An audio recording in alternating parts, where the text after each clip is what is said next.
Hij wil piano spelen, orgel spelen, zongen en dat soort dingen. En dat zal in die tijd wel helemaal buitengewoon een raadwest wezen. Dat hij moest zo op die werf aan het werk. Maar wat gebeurde toen hij het deed? Hij had nooit weer eens keer gebouwd. Hij is in zijn eigen muziekwereld doekt. En alles voelde om heen en del, werfzakken in. Hij trok zich steeds verder rond in zijn kamer met zijn piano en zijn orgel en zijn bandrecorder, werd er hem zelf opnam. Nou, zei er uiteindelijk ik op naar zijn eigen gaan. On het woord is de 58-jarige beeldkunstenaar Henk de Boer uit Warkum. De man die het verhaal van de laatste eigenaar van Skipswerf De Hoop in Warkum brengt als theaterstuk. Evert Zwolsman nam die werf in 1934 uur van zijn huid. Hij had het net redden. In die zin dat er net in slagen is om dat ik nog een gevestigd wereldburger van te worden. Maar hij is een zonderling geworden. En bij zijn leven nemen ze hem eigenlijk al de Lord. Omdat het toch een permanent man is, een man van de wereld, koos in taal, hij studeert, het weer net een domme vent. En later toen alles in me kon donderen en hij staat gewoon meer aan bedelstaf bedaard zo'n beetje, maken ze er Lord wanhoop van. Omdat de werf De Hoop natuurlijk ook een wanordelijke bende weer. De Lord, de nieuwe voorstelling maakt toch Stichting De Paupers.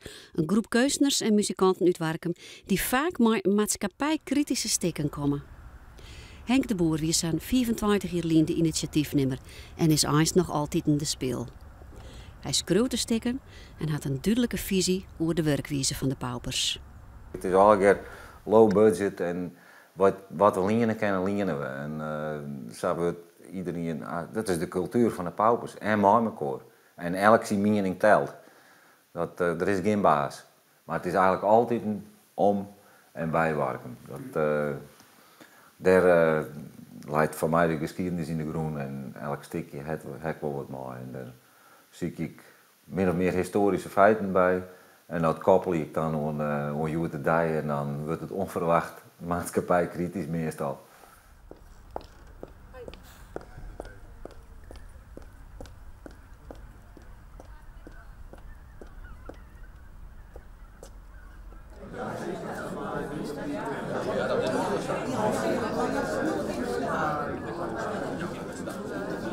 Laatste puntjes op die Henk voor die nou? Ja, ik moet er toch nog even voor het gevoel en ik moet mijn rest ook even houden. Want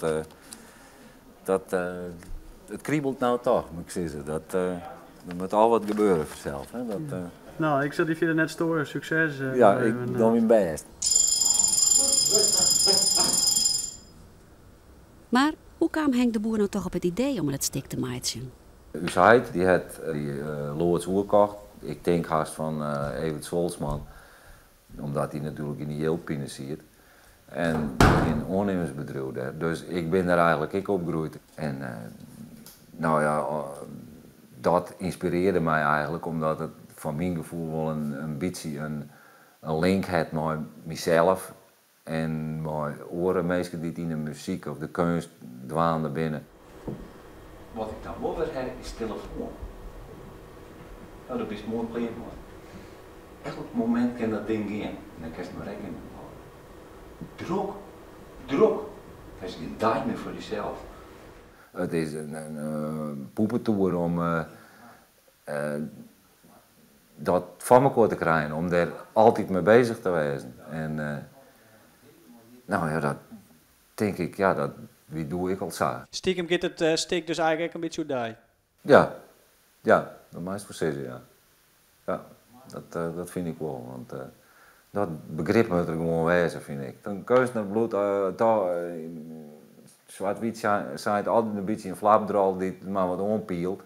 En die het op de meest onmogelijke tijden door de stad of door het veld fietst, omdat er even nadenken moet. Dat past net in het beeld van de jochend tot 4 mentaliteit die er heerst. Die mensen ben ik gewoon dag en nacht aan de gang. Het levert net altijd wat op. En soms levert het er min op. Nou, en, denk ik dan. Die heeft er een hele hoop plezier van en bij wat er maakt het en degene die het shot en waardeert, die maakt het er blij. Nou, dat is toch de bedoeling. Dan hoeft maar een peer te wezen die dit begrijpen. Nou, dan is het de moeite al waard.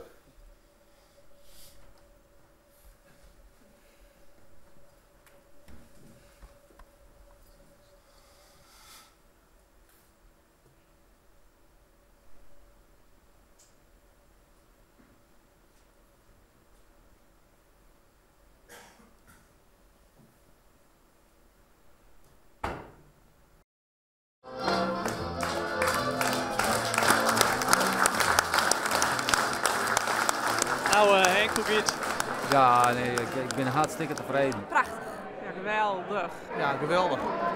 Vond het een mooi stuk? Ik ben onder de indruk. Maar als ik je hem nou vertel dat het eigenlijk een beetje een onklacht is zien het onbegrip, zien kunst en kunstners. En je hem dat er dan uit heilig kind? Ik net. Ik vond het gewoon een verhaal van een huid die hem ergert als je zongen dat er net meer op werk is, maar dat er de muziek in gaat. Denkst je dat de boodschap die stoon in stiekem inbouwd hast, ik er een soort mensen begrepen worden, jong? Dat ze het jong direct in de gaten net, maar ik heb allemaal een keer praten die dan wel toch wat wie dat van man en waarom doen ze en hoe kwam dat zo al hier. Dus als er een peer binnen die er wat van mij krijgen, dan ben ik dik tevreden. Nou, het is onvoorstelbaar mooi om hierbij te werken. Ik ga op die helling werken, ik ga even mij maken, ik ga hem zoenen, ik ga met hem praten, ik ben in de kamer geweest. En om nou dit samen mij te beleven, dat vind ik fantastisch.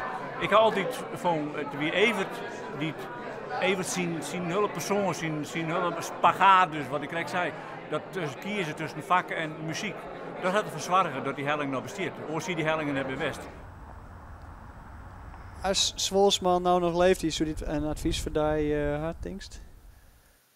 Hij zou me zeker een heel goed musiceren leren kennen. Maar misschien hier ik wel een idee voor een advies voor hem. Want hij heeft hele grote plannen. Dat liet ik altijd merken. Hij heeft verschrikkelijk grote plannen. En die worden dan uitvoeren. Hij wil met boten, met koren erop naar Scheveningen varen en weet ik wat. Maar hij heeft geen maten, geen vrienden die dat met hem doen. Dus het was niks. En ik heb hele grote plannen. Ik wil overal heen vliegen en dan wil ik dat doen en dit doen. Maar ik heb gelukkig maten en mensen om me heen die me daarbij helpen. En dan lukt het dus wel. Hier hij dat hand, hier hij die fratsen die ik uit Helly ken, die ik uit Helly ken.